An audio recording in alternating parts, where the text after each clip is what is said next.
Hello hello, une petite vidéo spéciale atelier, s'autoriser à être soi. Regardez ce beau diamant. Donc on va regarder un petit peu ce qu'on peut nous dire sur s'autoriser à être soi. Hop. Alors c'est un oracle très sympa. Vous voyez, il y a un petit dépliant de tous les chakras. On peut soit faire un tirage sur ce petit support, hein. C'est ce qu'on va faire d'ailleurs, pourquoi pas. Donc là on nous parle, on va s'en servir, bon, on va s'en servir pour être guidé. Donc je vais tirer 7 cartes qui correspondent à 7 chakras. Évidemment ce ne sera pas forcément les 7 chakras, hein. Et justement si il manque des chakras dans les couleurs, on va regarder ce que ça veut dire. Donc là on va regarder un petit peu, s'autoriser à être soi, les petits conseils. C'est parti. Hop là. Je commence déjà à faire tomber des cartes. Allez. Alors, 1, 2, 3, 4. Oh. Elle est tombée toute seule, hein. 5. C'est cartes sautantes aujourd'hui.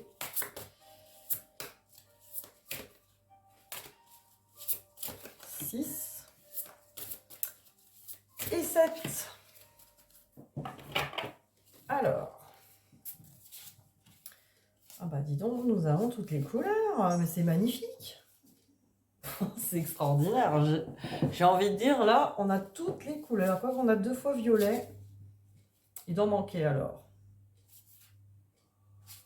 Alors, nous avons déjà Racine. Racine, on a la confusion des richesses. Donc, on nous parle du positionnement. Donc, le positionnement avec le Racine, la confusion des richesses. Là, on va regarder. Alors, c'est quoi cette confusion des richesses? Qu'est-ce qu'on peut nous dire? Alors, la société a tendance à te rappeler que tu ne vaux pas grand-chose si tu n'as pas beaucoup de moyens financiers. Si tu ne possèdes pas la tenue vestimentaire appropriée ou si tu n'as pas l'appareil dernier cri, si tu ne pars pas vers une destination en vogue ou ne te montres pas dans des places to be. Tu te sens facilement diminué, inférieur ou rejeté si tu n'en es pas, tandis qu'en être. Que tu n'en es pas, oui, te remplit en instant de fierté au point de l'afficher à outrance sur les réseaux sociaux. Alors, il est vain de penser que seuls les signes extérieurs de richesse définissent ta valeur. Il est vain. Alors, si tu n'as pas d'abord cultivé ta propre richesse à l'intérieur de toi. Alors, qu'est-ce qu'on peut nous dire là-dessus? Ah, il nous dit juste ça. Alors, si ces signes contribuent à te faire briller, ils ne t'aideront jamais à rayonner. Toutes les possessions de la terre ne te rempliront jamais autant que ta richesse personnelle, car c'est elle qui définit ta vraie valeur et te rend unique et magnifique en toutes circonstances, que tu sois en tenue de prestige ou revêtu d'un simple sac à patates. Donc, en gros, on vous dit qu'au niveau du chakra racine, de moins regarder finalement peut-être ce que vous n'avez pas ou les signes extérieurs de richesse et de cultiver du coup votre richesse intérieure. Alors, je pense que ce qu'on n'a pas... Ah si, bah là il y a du orange. Donc, chakra sacré. La confiance en soi sur le petit dépliant. Là, on nous parle s'estimer pour être estimé. Vous voyez ce diamant là? Voilà, il faut s'estimer soi-même, évidemment, pour être estimé des autres, hein. On peut pas, souvent, on veut prouver aux autres qu'on a une certaine valeur, qu'on est quelqu'un. Et en fait, tant qu'on ne se l'est pas prouvé à soi-même, ben effectivement, Ça va être compliqué. Il va y avoir de la résistance. Carte numéro 8. Alors, s'estimer pour être estimé. L'estime personnelle se bâtit sur la distance qui existe entre la personne idéale que tu rêves de devenir et celle que tu estimes être réellement. Plus cet écart est grand, moins tu as d'estime pour toi-même. Comme cet idéal se nourrit de l'exemple des autres, tu te compares en permanence à des modèles extérieurs et tu t'éloignes donc chaque fois un peu plus de toi-même. Pour réduire l'écart qui existe entre l'idéal et ta réalité, il faut prendre conscience de la valeur qui habite ton monde intérieur. Vous voyez, ces deux cartes-là, quand même, elles se suivent, on voit bien. On regarde la richesse extérieure et on pense qu'on va pouvoir briller grâce à ça. Et là, on espère se comparer aux autres ou se comparer à ce qu'on estime. L'image qu'on estime avoir ou qu'on espère avoir. On se compare. Le principe n'est pas d'être à tout prix comme l'autre, mais de devenir enfin qui tu es. Ton estime personnelle ne peut dépendre que de toi. En apprenant à t'estimer davantage, ton rapport au monde changera car il émanera de toi une dignité qui imposera naturellement le respect. Donc voilà, souvent on est obligé de se battre pour se faire respecter, pour se faire aimer. Et on nous dit qu'en fait, il n'y a pas besoin, il suffit de s'estimer soi-même. Vous verrez si ça vous parle. En tout cas, c'est très intéressant ces cartes. Après, on nous parle sur le plexus solaire, donc l'affirmation de son pouvoir créatif, là sur le dépliant. On nous dit « lâche prise, rien n'est immuable ». Vous voyez, là, on a un téléphone. Donc, lâche prise, rien n'est immuable. On va regarder ce que ça veut dire, cette carte. Carte 19. Lorsque tu rencontres une difficulté, fais en sorte de ne pas te noyer dedans. Regarde la scène comme un spectateur regarderait une pièce de théâtre. Rien n'est immuable, tout ne fait que passer. Accepte les choses sans pour autant te résigner, puisque chaque chose que tu vis n'est pas là pour t'accabler, mais t'apporter un enseignement caché. Accepter, c'est accueillir. En accueillant, tu n'opposes aucune résistance à ce qui est, donc aucun champ de force qui cultivera ta peur. Ce qui est n'existe que pour t'aider à accéder à un nouveau niveau de conscience salutaire pour toi. Lorsque tu y parviens, la situation se dissout d'elle-même puisque la leçon est acquise.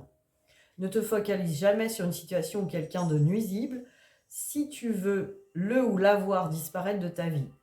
Lâcher prise, c'est lâcher l'ego un instant en acceptant la leçon, convaincu d'une amélioration, car confiant en l'univers. Donc là, vraiment, lâchons prise. Donc avec cette carte, on nous invite à lâcher prise, à accepter ce qui est et laisser la situation se dérouler comme elle se doit, car on a confiance en l'univers, en Dieu, que tout va bien se passer. C'est quand même chouette. Ensuite, chakra du cœur, l'amour de soi. Donc, dans la carte l'amour de soi, on en a tiré une. Débarrasse-toi de l'attachement. Vous voyez là, il y a des petits ciseaux avec un ballon. Donc voilà, il faut se débarrasser de l'attachement. Alors, qu'est-ce qu'on nous dit là-dessus ?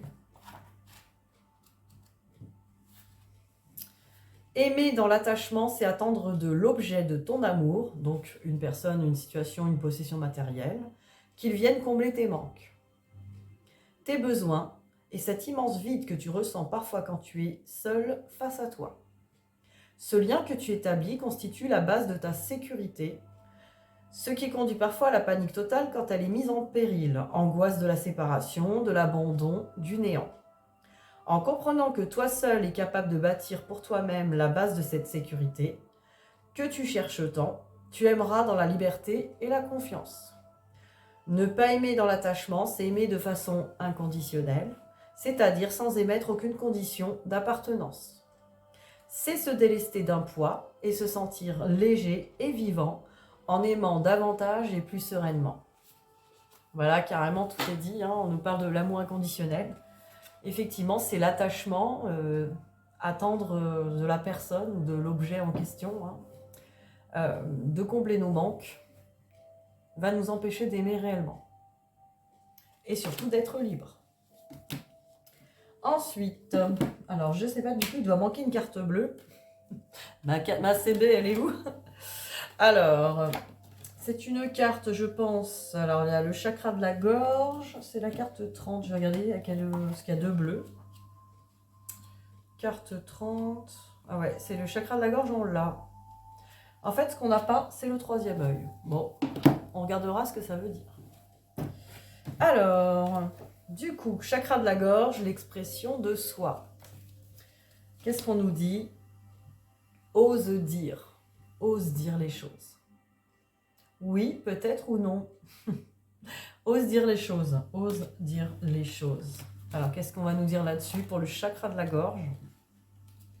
On nous dit, en toutes circonstances, emploie la parole vraie.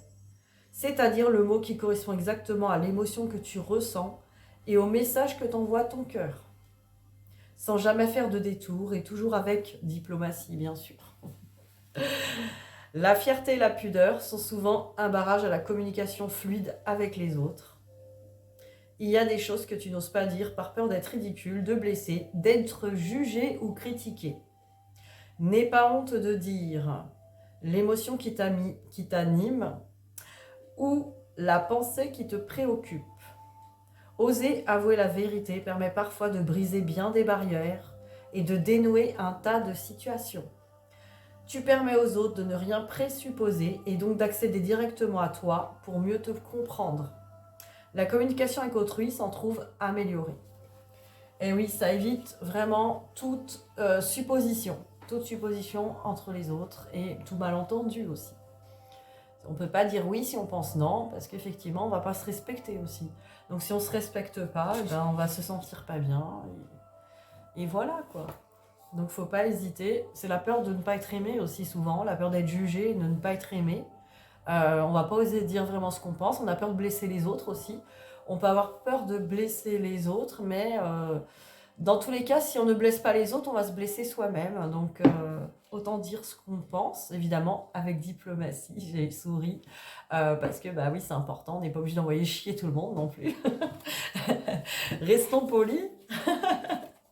Alors, j'en ai deux, là, ce coup-ci, de la couronne, hein, c'est génial, on en a deux. Quelle belle connexion, du coup, hein, parce que la couronne représente l'accomplissement de soi. Donc là, on est dans l'accomplissement de soi avec deux cartes. Nous ne faisons qu'un. Ça, c'est une belle carte. Et ta conscience est illimitée. Alors, voyons voir ces deux cartes. Qu'est-ce que ça nous raconte ? Donc, nous ne faisons qu'un. Il est facile de t'identifier à ta personnalité et à ton rôle dans la vie et de dramatiser certains épisodes que tu traverses, tout englué que tu es dans des schémas qui te sont propres. Pourtant, en prenant un tant soit peu de recul et en te rappelant que tu es avant tout un merveilleux esprit, avant d'être ce que tu vois de toi, tu dois comprendre que tout ce que tu vis a un sens, même les conflits avec les autres. Ton adversaire étant un miroir de toi, te renvoie à ce que tu dois pacifier en toi pour te rapprocher de toi-même. Distille la paix en toi pour toucher à ton unité intérieure. Tout autant que nous sommes, nous ne faisons qu'un, puisque chacun correspond à une facette du diamant multifacette qu'on vient expérimenter sur Terre. Tout adversaire te renvoie donc à ce que tu as été ou est resté encore inconsciemment au fond de toi. Cette carte dit qu'en t'alignant à ton axe d'or, les inspirations qui te parviendront contribueront sans doute à relier les uns aux autres au sein d'un concept précieux et unique. Très joli message, hein, vraiment là. Donc voilà, un rappel sur les relations miroirs. Hein, vraiment, on a des relations miroirs. Alors moi qui fais souvent les flammes jumelles, vraiment, le jumeau, c'est le miroir parfait.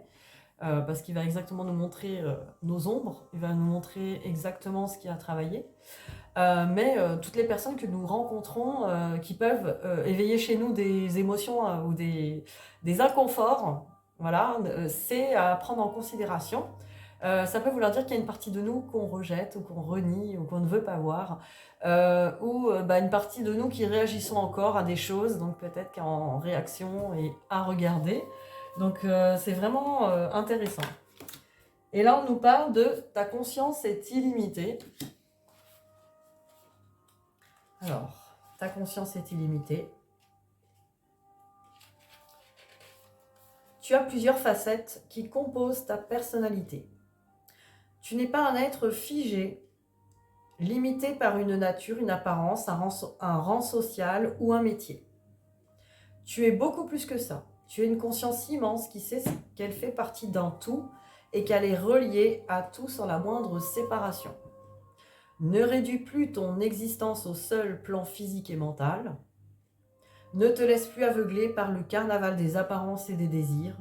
Remplis-toi de sagesse en accentuant ta clarté intérieure. Relie-toi à ton petit Merlin en toi, balaye les angoisses, les doutes, les interrogations, dépasse les états de souffrance et savoure cette paix intérieure qui te conduit vers ta réelle liberté.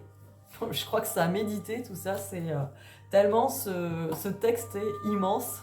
Je crois que vous pouvez vous le, vous le recopier ou le méditer, vraiment c'est énorme. Vous le remettre en arrière et méditer dessus. Je trouve que tout est dit, hein. C'est excellent. Voilà, nous avons fini sur nos chakras, en tout cas le tirage que j'ai fait, les 7 cartes. Maintenant, on va regarder, il manquait donc notre troisième œil. Alors, pourquoi il nous manque le troisième œil, là, sur ce tirage? Voyons voir le troisième œil. Troisième œil. Parce que je sais que j'ai lu un peu le livre, là, qui est très intéressant, d'ailleurs.